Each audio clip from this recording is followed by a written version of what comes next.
ইরানে ভয়াবহ হামলার মাধ্যমে যুক্তরাষ্ট্র ও ইসরায়েল মেতে উঠেছে এক ভয়ঙ্কর ধ্বংসলীলায়। একের পর এক হামলায় ইরানকে কার্যত ধ্বংসস্তূপে পরিণত করতে চাইছে নেতানিয়াহু ও ডোনাল্ড ট্রাম্প। এতদিন তাদের এই আগ্রাসনের কারণ হিসেবে শুধুমাত্র খামেনি সরকারকে সরানোর কথা শোনা গেলেও এখন জানা যাচ্ছে এর পেছনে রয়েছে আরও ভয়ঙ্কর দুরভিসন্ধি।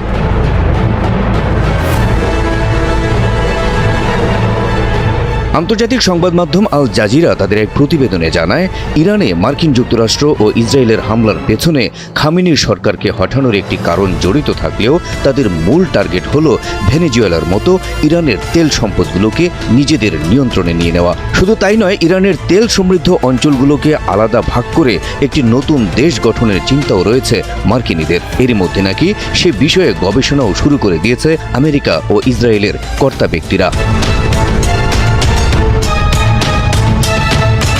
তেহরান বিশ্ববিদ্যালয়ের অধ্যাপক ফুয়াদ ইজাদির বক্তব্যকে উদ্ধৃত করে আল জাজিরা জানায়, ইরানে হামলার মাধ্যমে গণহত্যাকারী ইসরায়েল ও তাদের সহযোগী যুক্তরাষ্ট্র এক নতুন খেলায় মেতে উঠেছে। তারা ইরানের শাসন ব্যবস্থার চেয়ে দেশটির তেলের প্রতি বেশি আগ্রহী। এ কারণে ওয়াশিংটন ও তেল আবিব ইসলামী প্রজাতন্ত্রের তেল সমৃদ্ধ এলাকা আলাদা করে নতুন দেশ গঠনের ষড়যন্ত্র করছে।